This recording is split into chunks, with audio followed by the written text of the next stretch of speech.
लेकिन एक कंपनी थी जो साइलेंस मोड में अपना काम कर रही थी। भारत के टेलीकॉम मार्केट को अपने कब्जे में कर रखा था। 2014 में बीजेपी अपनी सरकार बहुमत के साथ बनाती है, लेकिन अभी तक एजीआर यानी टैक्स वाला मामला सुलझा नहीं था। वहीं दूसरी ओर मार्केट में मौजूद दूसरे प्लेयर्स की रातों की नींद गायब हो चुकी थी। लेकिन वोडाफोन आइडिया के लिए ये तो बस एक शुरुआत थी। इस फैसले के आते ही एक रात में वी का कर्ज 80,000 करोड़ से ज्यादा का हो गया, लेकिन कोर्ट ने अपने दरवाजे बंद कर लिए। आसान शब्दों में वी को सरकार के फैसले के हवाले ही छोड़ दिया जाता है, लेकिन सरकार तो कंपनी चलाएगी नहीं तो चलाएगा कौन?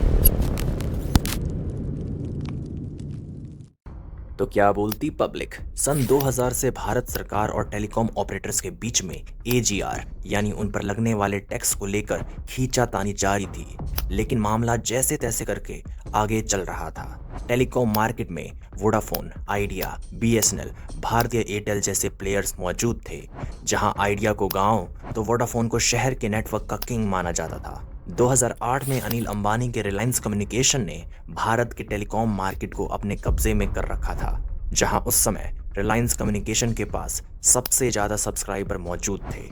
लेकिन कर्ज के लिए हुए पैसों से बनी ये बिल्डिंग ज्यादा दिनों तक चल नहीं पाई और अनिल अंबानी का कर्ज समय के साथ 45,000 करोड़ रुपए पार कर चुका था। कर्ज और लेटेस्ट टेक्नोलॉजी ना होने के कारण रिलायंस कम्युनिकेशन 2019 आते आते खत्म हो गया। वहीं दूसरी ओर 2014 में बीजेपी अपनी सरकार बहुमत के साथ बनाती है, लेकिन अभी तक एजीआर यानी टैक्स वाला मामला सुलझा नहीं था। कंपनीज अपने हिसाब से टैक्स देना चाहती थी, वहीं सरकार अपने हिसाब से टैक्स लेना चाहती थी। 2010 के बाद से ही कंपनीज पर कर्ज बढ़ता ही जा रहा था और उस पर लगने वाला ब्याज भी। लेकिन एक कंपनी थी जो साइलेंस मोड में अपना काम कर रही थी। 2015 में उसने अपना बीटा वर्जन लॉन्च किया और फिर 5 सितंबर 2016 को मुकेश अंबानी लॉन्च करते हैं रिलायंस जियो का, जिसमें फ्री वॉइस और डेटा सर्विस 2016 के लास्ट तक देने का वेलकम ऑफर दिया जाता है। सिर्फ 83 दिनों में 50 मिलियन लोगों ने जियो को ज्वाइन कर लिया। वहीं दूसरी ओर मार्केट में मौजूद दूसरे प्लेयर्स की रातों की नींद गायब हो चुकी थी। लगातार बढ़ता हुआ टैक्स, उसका इंटरेस्ट और अब घटते रेवेन्यू की वजह से टेलीकॉम मार्केट हर दिन गिर रहा था, लेकिन जियो हर दिन और भी मजबूत हो रहा था। शॉक वेव से अपने आप को डूबने से बचाने के लिए वोडाफोन और आइडिया ने आपस में हाथ मिलाने का फैसला किया। दोनों ही कंपनीज काफी कमजोर हो चुकी थी। दोनों को आपस में मिलाना एजीआर ड्यूज के डिस्ट्रीब्यूशन और एडमिनिस्ट्रेटिव चैलेंजेस के चलते इतना आसान नहीं था।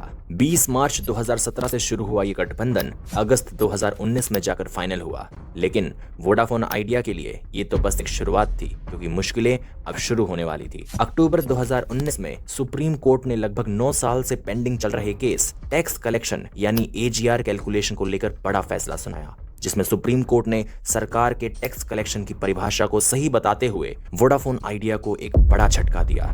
कोर्ट के इस फैसले के मुताबिक टेलीकॉस को न सिर्फ मूल और ब्याज, उस पर लगा हुआ जुर्माना और जुर्माने का ब्याज भी देना होगा। इस फैसले के आते ही एक रात में वी का कर्ज 80,000 करोड़ से ज्यादा का हो गया। 2020 में वोडाफोन आइडिया ने कोर्ट से राहत की गुहार लगाई। इस पर कोर्ट ने पैसे तो माफ नहीं किए, लेकिन वी को 10 साल का पेमेंट शेड्यूल दिया, लेकिन एक मिनिमम अमाउंट डिपॉजिट करने की शर्त पर। वोडाफोन आइडिया के लिए ये भी काफी मुश्किल था, इसीलिए उसने 2021 में फिर से सुप्रीम कोर्ट में रिव्यू पिटीशन डाली, लेकिन कोर्ट ने अपने दरवाजे बंद कर लिए। 2023 में भारत सरकार अपनी एक पॉलिसी लेकर आती है, जिसमें वो वोडाफोन आइडिया पर मौजूद कर्ज को इक्विटी में कन्वर्ट करके वोडाफोन आइडिया में लगभग 49% की हिस्सेदारी ले लेती है और फ्यूचर ड्यूज पर रोक लगा देती है। लेकिन मामला यही शांत नहीं होता है। 2025 में टेलीकॉम डिपार्टमेंट एक बार फिर से वोडाफोन आइडिया से फ्रेश एजीआर की मांग करता है, यानी एक बार फिर से टैक्स डिमांड किया जाता है, वो भी लगभग 9,000 करोड़ का, जिसे फिर से सुप्रीम कोर्ट में वोडाफोन आइडिया चैलेंज करता है, जिस पर सुप्रीम कोर्ट भारत सरकार को एजीआर डिमांड को रिकैलकुलेट करने के लिए कहता है। आसान शब्दों में वी को सरकार के फैसले के हवाले ही छोड़ दिया जाता है। हाल ही में सरकार ने वोडाफोन आइडिया के ड्यूज को 2031 तक के लिए टाल दिया है, वो भी बिना और कर्ज या इंटरेस्ट लगाए। ऐसा इसलिए नहीं क्योंकि सरकार को वोडाफोन आइडिया के साथ कोई हमदर्दी है, बल्कि इसलिए क्योंकि टैक्स और ब्याज बढ़ाने का कोई फायदा है ही नहीं, क्योंकि पैसा देने के लिए पैसा होना भी चाहिए, और क्योंकि सरकार अब वोडाफोन आइडिया में 49% की मालिक है, तो फिलहाल के लिए कंपनी तो नहीं डूबेगी, लेकिन सरकार तो कंपनी चलाएगी नहीं तो चलाएगा कौन। और वैसे भी BSNL के हालात कुछ खास अच्छे नहीं हैं। ऊपर से वोडाफोन आइडिया को मैनेज करना प्रैक्टिकल नहीं लगता। अब सरकार इसे किसको देगी, पैसे कैसे निकालेगी, इसका जवाब तो शायद प्राइवेटाइजेशन ही हो सकता है। अब प्राइवेट लोग कौन होंगे ये तो आपको आगे पता चल ही जाएगा। बहरहाल वक्त तो अपने वक्त पर बदल ही जाएगा। वो ना तो किसी तख्त का गुलाम है और ना किसी का भक्त। फिर मिलेंगे आपसे अगली वीडियो में।